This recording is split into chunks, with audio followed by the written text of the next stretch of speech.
I was thinking about everybody that entered that contest yesterday, that we went so far into a segment. Well, I mean, we started the show, and you know what I mean? And we rolled through it and never even mentioned. And I know there are people going, whoa, whoa, whoa, whoa. Because, I know people one-track mind. It's like, this is all well and good. Right. All these thoughts you have on sports are pretty secondary to my need for tickets. Like, right, get to it, guys. We need tickets, right? And we need them now. And we still want to give you said tickets. Yes, we do. I think it's going to be a regular thing. We're going to figure out a way to make it super specific. But I think going forward, we're going to be giving out most of these tickets by you guys sharing these videos. But we'll explain the deets a little better further. Right now, what we can tell you is yesterday we asked you. Quite simply, to share the video, maybe indicate what game you'd like to do, because we're not only giving out tickets to ECU Old Dominion. A lot of people didn't indicate what game they wanted to go to. And if you didn't indicate, it meant you got in the ECU drawing, right? Yeah.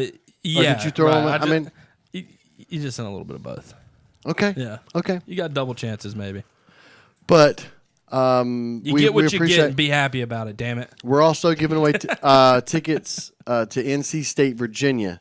Yep. But we're going to give out a little bit now and then a little bit later when we close down the show on the last word, right? Right. So we've got 2 sets of 4 tickets to ECU Old Dominion and then 1 pair of tickets to ECU and Old Dominion. So I'm thinking right now, let's do the pair and a foursome to ECU. To ECU. Okay, let's do it. All right. You got the names in the hat here.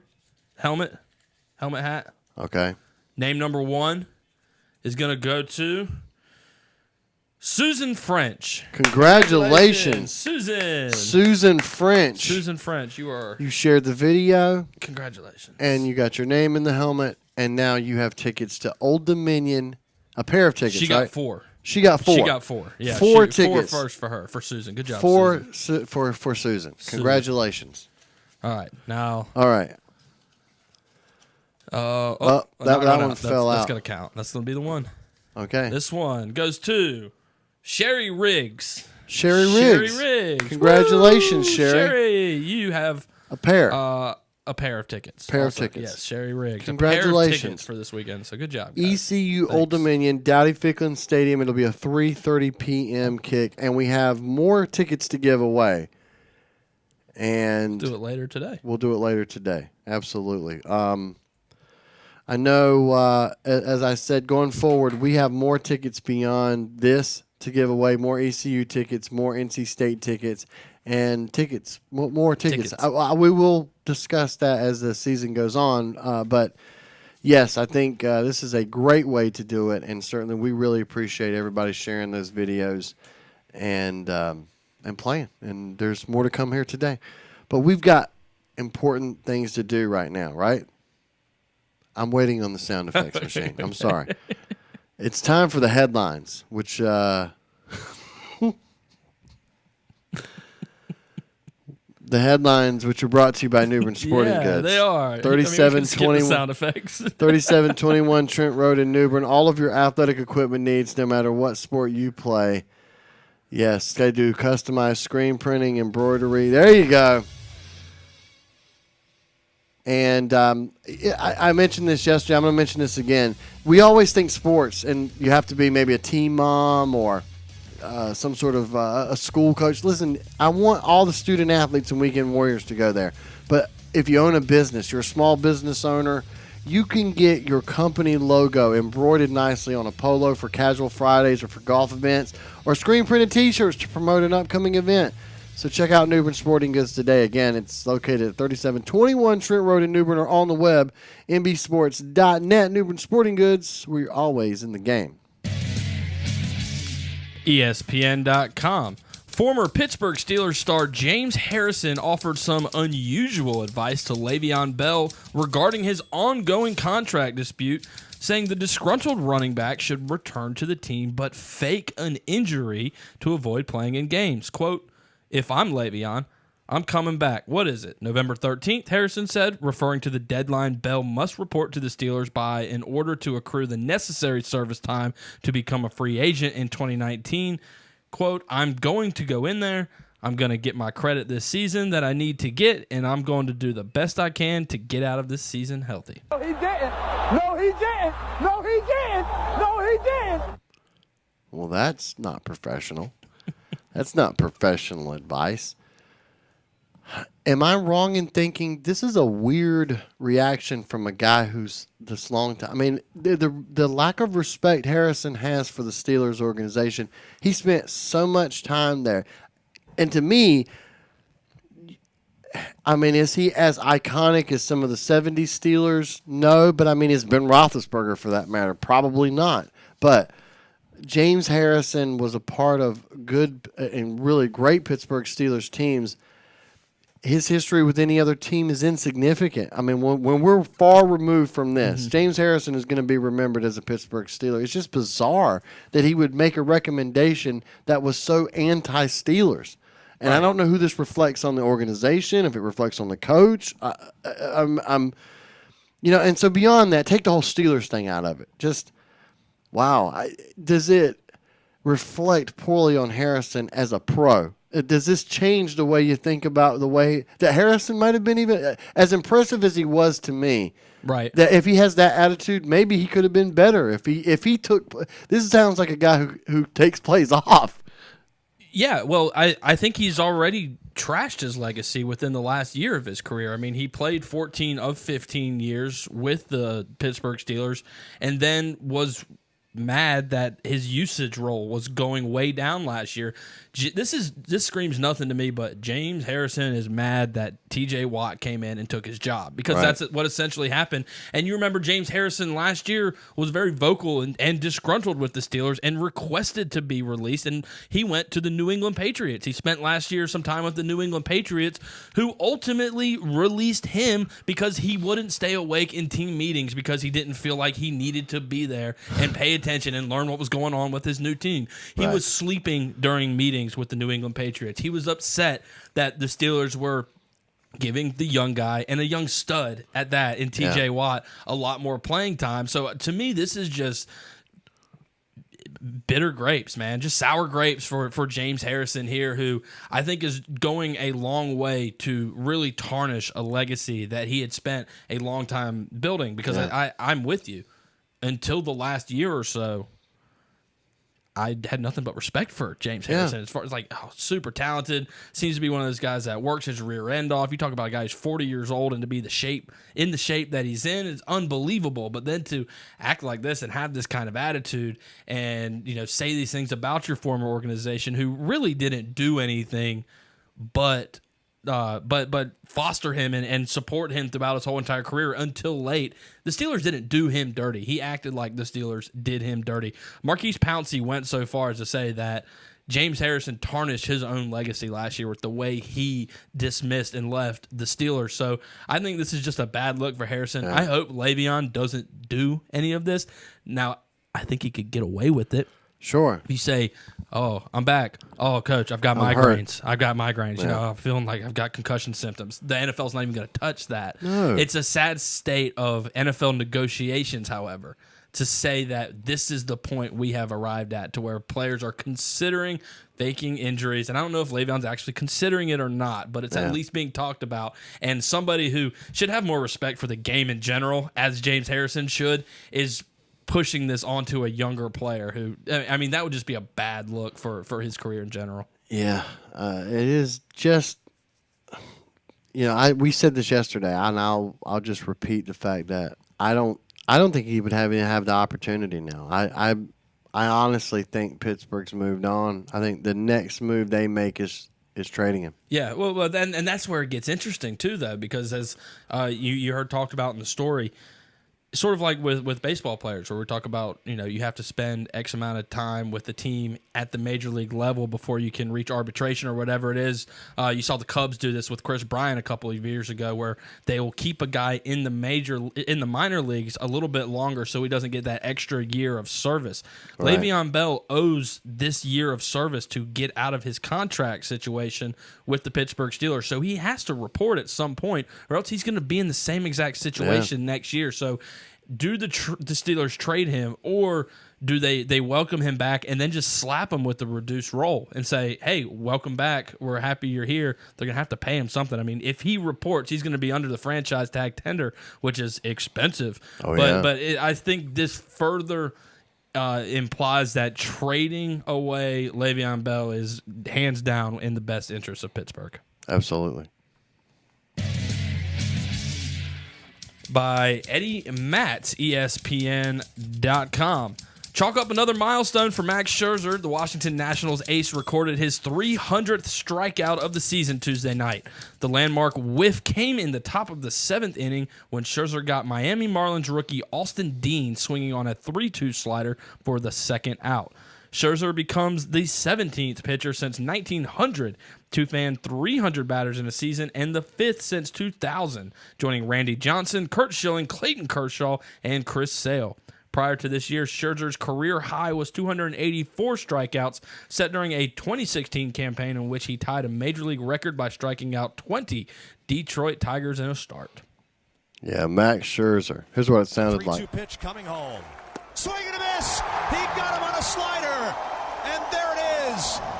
Max Scherzer's 300th strikeout here in 2018. And this crowd will salute the great Max Scherzer. He is the 36th pitcher in the modern era of baseball to strike out 300 batters in a season, and he will soak in the applause. Yeah, let's actually get, before we talk a little bit more about it, let's actually get some reaction from him too. Yeah, it was on my mind with enough guys talking about it, everybody, understanding what the milestone is, and definitely wanted to do it here at home. The fans, unbelievable support. I mean, when they're standing on your feet going crazy, it gives you an extra adrenaline boost, and you just want to go out there and accomplish that. And it was an amazing feeling to have the fans behind you and the respect that they gave. And I don't want to say that he did something remarkable. I mean, from an athletic standpoint, 300 strikeouts is remarkable. I'm 17 of those in the last century plus. Yeah, it's just been 17. But I mean, from a media standpoint, what was great, what you heard in his voice was, because so many times, and I'm not downing anybody that does this, but most of the time when someone reaches a great milestone, a statistical milestone in their athletic career, we get a lot of that, well, I'm just trying to play the game, and when I'm done and I'm retired, I'll look back on these things and blah, blah, blah, blah. And again, it's a great response. Congratulations. I'm at least glad that Max Scherzer sounded like he enjoyed it. Sounded like, even in the moment, listen, this is something that I dreamed about. I wouldn't say it was a goal. It was just something that, as I had solidified myself in the big leagues and showed that I was able to get to those marks, that it was something I dreamed of reaching this mark, because I know how hard it is to consistently go out there and strike guys out. Yeah, I mean, because, listen, athletes, winning is paramount. There's no, I'm not saying that. I think any athlete would choose winning over almost any statistical accomplishment. But, I mean, I think home run hitters think about things like 40 home runs. I think quarterbacks think about like 4,000 yards and 30 touchdowns. I think running backs think about 1,000 yards. I think players, without question, are aware. But as I said, 99.9% of the time when we put the microphone in front of their face, it's all about, no, I'm not worried about, and I'm fine with that. But I at least appreciated that Max Scherzer, who I think is the new face of the Nationals once they move on from Bryce Harper at the end of this offseason. And as you and I've said, they're going to be fine with Soto. They've got a lot of young players, and Scherzer being the cornerstone of that. I think, he's going to win Cy Young. And I think you're going to add that to his impressive. I know a lot of people have, said, I don't know that he's going to win it, but I'm going to just throw out that I think he's definitely a candidate to win. Yeah, well, that battle, and actually, we're going to be talking to Jordan Honeycutt later, and this is one of the things I wanted to ask him about was between Scherzer and Jacob deGrom, who has hands down the best ERA in baseball, just happens to play for a crap team in the New York Mets, who can't seem to get him a win this season. But I think that's what's so cool about this. I mean, you're talking about Max Scherzer, a guy who won the Cy Young last year. Last year was his third Cy Young. He's stacking up accomplishments that are unheard of, right? I mean, going for his fourth Cy Young, pulling off a feat. What was he? I think he was the fastest in history to 200 strikeouts this year. I might not have that right, but I know he hit some milestone faster than anybody. It was either 100 or 200 strikeouts this year. Now to do something that just 16 people before him had ever done, the 17th person to reach 300 strikeouts since 1900. We're talking about not even just a generational player. We're talking about a millennial player. We're talking about somebody that you're never going to see again. I don't think there's anybody in baseball right now who you look at and let's see. So Max Scherzer right now is 34 years old. There's nobody who I think we're going to look at age 34 because Scherzer's got a lot of gas left in the tank. Yeah. You're talking about him being a cornerstone for the Nationals. They still have him under contract for like the next 4 years, I think it is. So we're going to see a lot more from Scherzer. He seems to keep on getting better. So it's super awesome for him. I feel really bad for the kid he struck out. Talking about a rookie who's just batting .219 this year, only 13 RBIs. Nobody is ever going to remember Austin Dean's name, but Max Scherzer will always remember Austin Dean's name because he was the guy that gave him number 300. Well, I mean, maybe there's some consolation in that. Maybe, if his career does, listen, I hope, kid, you have a great one and make a lot of money and have a great career. But at the very least, every time they show that clip of Max Scherzer getting number 300, you're in it, man. Hey, there's Austin Dean. You're right there. Right. Like you're right the guy that got dunked on. The Bryce Harper discussion is one we need to have for another time. We do. I find it very interesting, this seesaw that's happened where it looks like the Nationals wanted Harper. Harper was like, nah, I'm not feeling this team. Then Harper's like, I might want to stay here. And the Nationals are like, we don't care. We're not paying you $400 million. Get out of here. And for the record, Bryce Harper, not worth $400 million. I've been seeing rumors about him and Machado teaming up somewhere because Machado's going to be a free agent. I've heard in a particular place. Yes, I've heard these rumors. I would gladly pay Manny Machado whatever he wanted. Right. Bryce Harper, I wouldn't give him $200 million. He would get a reasonable contract. I think he's going to get $200 million. Oh yeah, he's going to get $400 million. And he's going to get all he wants and more. I was going to say he might be worth the $200 million from the fact that he's going to sell a lot of jerseys and probably sell a lot of tickets. Right. But I'm with you on the. I still have a huge problem with a guy who hits barely over the Mendoza line. He was 246 this season, and most of that came in like the final month. Is when he finally started to heat up a little bit. I was going to say, man, 246, he's brought it up a little bit. He brought it up a lot. Good. He was batting around 211 for a majority of the season. He tanked my fantasy baseball team. Bryce Harper is the single reason I quit checking my fantasy baseball team because I paid too much for him. You talked me into that. I'm sorry. Don't take advice from me. By Adrian Wojnarowski, ESPN.com. Minnesota Timberwolves president of basketball operations and head coach Tom Thibodeau met with all-star forward Jimmy Butler on Monday to try and persuade him to rejoin the team in the preseason, league sources told ESPN. Butler declined, sources said. Butler is uninterested in practicing or playing with the Timberwolves again and has implored owner Glenn Taylor and Thibodeau to trade him soon because the team will lose him next summer in free agency regardless, according to the sources. Man, Jimmy Butler's a weird cat, right? I thought at first maybe he had an issue with Tom Thibodeau, and then because his reactions towards the end of his Chicago, even before they got rid of Thibodeau, seemed unhappy. Dissatisfied. He ends up playing when they replace Tom and again, but continues to kind of push the agenda. I want to leave, and then he goes back to Minnesota. So I'm like, okay, well, Thibodeau wasn't the issue, and I'm not saying Thibodeau is the issue, but I understand the NBA is different than any other sport because the players control. It's unlike any other sport. In any other sport, the teams control where guys go. In the NBA, you can up and decide, you know what, I'd like to play here, and the teams will have to figure out a way to do it. You Pretty just got that much. much power, and this definitely hurts Minnesota. But let me ask you this: and he's so talented, I get it, but do red flags kind of pop up with Jimmy Butler to you? The fact that, are you going to be able to satisfy this guy? I have a lot of the same Kawhi Leonard feelings of, is this a guy? I mean, I think people are hesitant to jump and commit to a guy. Now, I think people will. They're going to trade. Don't get the wrong idea. But I'm a little hesitant because I'm worried you're going to get here to my team, and maybe we're going to buy into you, and it seems like you're buying into us, and then somewhere during the process, you're going to do what you've done the last 2 times you've gone to a team. It's like, I'm done. I want out of here.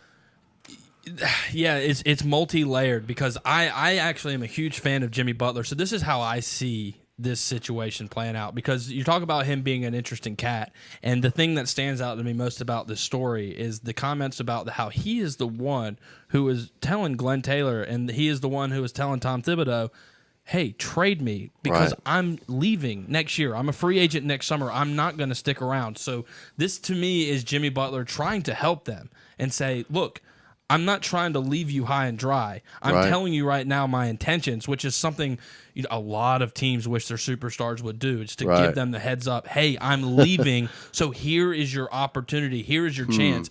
I think Jimmy Butler likes Tom Thibodeau.